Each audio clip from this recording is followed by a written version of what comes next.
Hey, beautiful people. I just called you beautiful, so make sure you hit that subscribe button. Also, hit that like button for your boy. It helps more people, such as yourself, find my beautiful voice. And also hit that subscribe button because we trying to hit 375 before the end of the week. We got about 2 more days to do so. I would definitely appreciate it if y'all do that for your boy. Now, Seth Rollins is doubling down on his comments on CM Punk. Now, if y'all remember, I made a couple videos about it. He called CM Punk a cancer and he told him to stay away and all this and that. And now he's doubling down on the Fox interview. He's basically saying, you know, he has nothing to give to this industry. He's contradicting himself, honestly. He's in one breath saying that CM Punk has nothing to give, and he don't want him in this industry. He's a cancer, and whenever like he's selfish. But then he also says that it pains him to say this because he's given him so much in his career. And yeah, I think I don't know, man. Like to expect like let's look at it from Roman Reigns' point of view when I guess CM Punk's interview, like podcast with what's the guy, Colt Cabana. I guess that hurt Roman Reigns' career, and I'm gonna tell you, Roman Reigns, it didn't, bro. You just would have never worked as a face. You're not a good baby face, bro. You just weren't a good baby face. You just weren't. Only time you were a good baby face is when you first split up from the Shield, and then when you came back from cancer, like having cancer. So basically, it took one of the greatest tag teams being broken up, and you getting cancer for you to be a good baby face. You can't blame CM Punk for that. And then for Seth Rollins, let's say he's mad at CM Punk for the same reason that Roman Reigns is.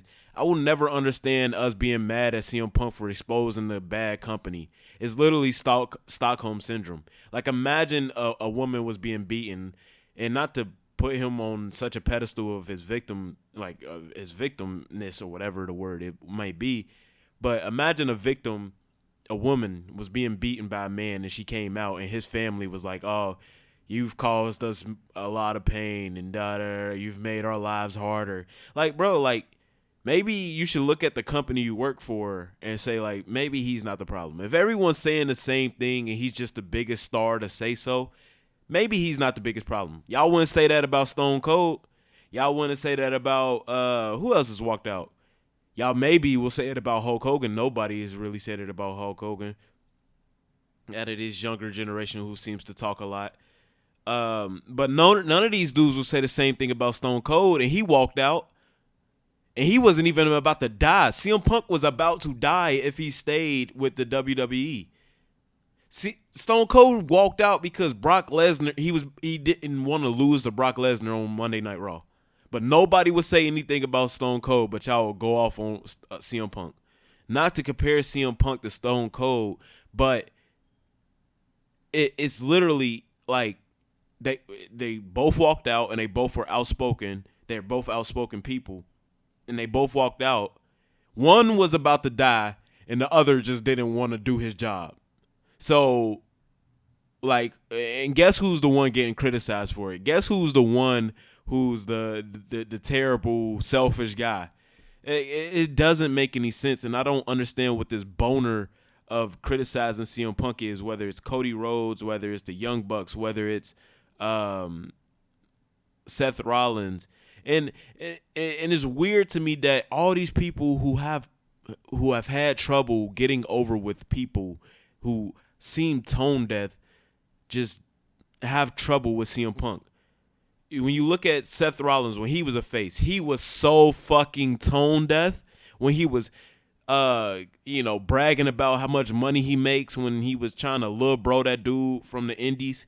Look it up. The Young Bucks, very much tone deaf.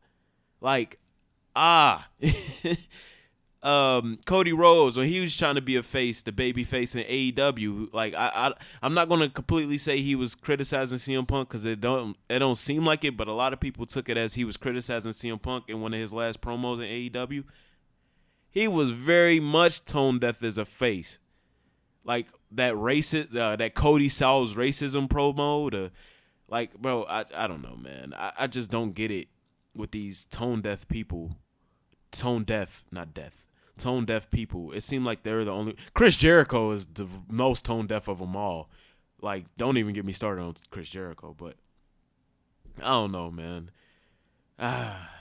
Let me know what y'all think about this in the comments. Am I caping for Punk too much? Let me know. But either way, you be beautiful people. Make someone smile today. Subscribe to the channel. We're trying to hit 375 before the end of the week. I would definitely appreciate it if y'all help me out with that.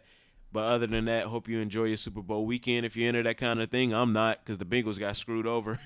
So, yeah, be beautiful people. Sub to Act and peace.